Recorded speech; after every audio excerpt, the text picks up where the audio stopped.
முக்கிய செய்தி. ஆம்ஸ்ட்ராங் கொலை வழக்கில் கைதான திருமலை என்பவருக்கு திடீர் நெஞ்சுவலி ஏற்பட்டு சென்னை அரசு ஸ்டான்லி மருத்துவமனையில் சிகிச்சைக்காக அனுமதிக்கப்பட்டிருக்கிறார்.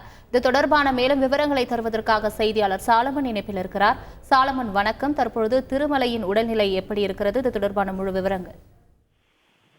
பகுஜன் சமாஜ் கட்சியினுடைய மாநில தலைவராக இருந்த ஆம்ஸ்ட்ராங் கடந்த மாதம் படுகொலை செய்யப்பட்டார். இந்த சம்பவம் தொடர்பாக மொத்தம் 27 நபர்களை இதுவரை போலீசார் கைது செய்து சிறையில் அடைத்துள்ளனர். குறிப்பாக அனைவரையுமே பூந்தமல்லி கிளை சிறையில அடைக்கப்பட்டு அவர்கள் தீவிர கண்காணிப்பு பணியில ஈடுபட்டு வராங்க. குறிப்பாக ஒவ்வொருத்தராக போலீசார் போலீஸ் காவல்ல எடுத்து அவர்களை தீவிரமாக விசாரணை மேற்கொண்டனர். குறிப்பாக இந்த ஆம்ஸ்ட்ராங் கொலை வழக்குல யாருக்கு தொடர்புடையது என விசாரணை மேற்கொண்டனர்.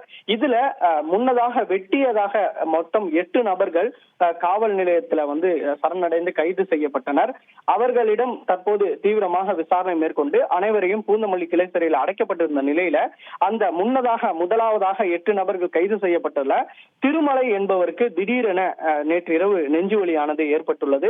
பூந்தமல்லி கிளை சிறையில் தனி கிளை சிறையில அவர் அடைக்கப்பட்டிருந்த நிலையில உடனடியாக சிறை காவலர்கள் அளித்த தகவலின் பேர்ல போலீசார் உடனடியாக திருமலைக்கு அழைத்து சென்று பூந்தமல்லி அரசு மருத்துவமனையில முதலுதவி சிகிச்சை அளித்து மேல் சிகிச்சைக்காக தற்போது ஸ்டான்லி அரசு மருத்துவமனைக்கு வரவழைக்கப்பட்டு அவரை மருத்துவர்கள் தீவிரமாக கண்காணித்து வருகின்றனர். குறிப்பாக இவருக்கு தற்போது உடல்நிலையானது தற்போது சீராக இருந்து வருவதாகவும் மருத்துவர்கள் தரப்புல தெரிவிக்கப்பட்ட நிலையில தொடர்ச்சியாக 24 மணி நேரமும் அவரை தீவிர மருத்துவ கண்காணிப்புல வைக்கப்பட்டு அவர் தீவிரமாக சிகிச்சையானது வழங்கப்பட்டு வருவதாக சிறை காவலர்கள் தரப்புல தெரிவிக்கப்பட்டுள்ளது.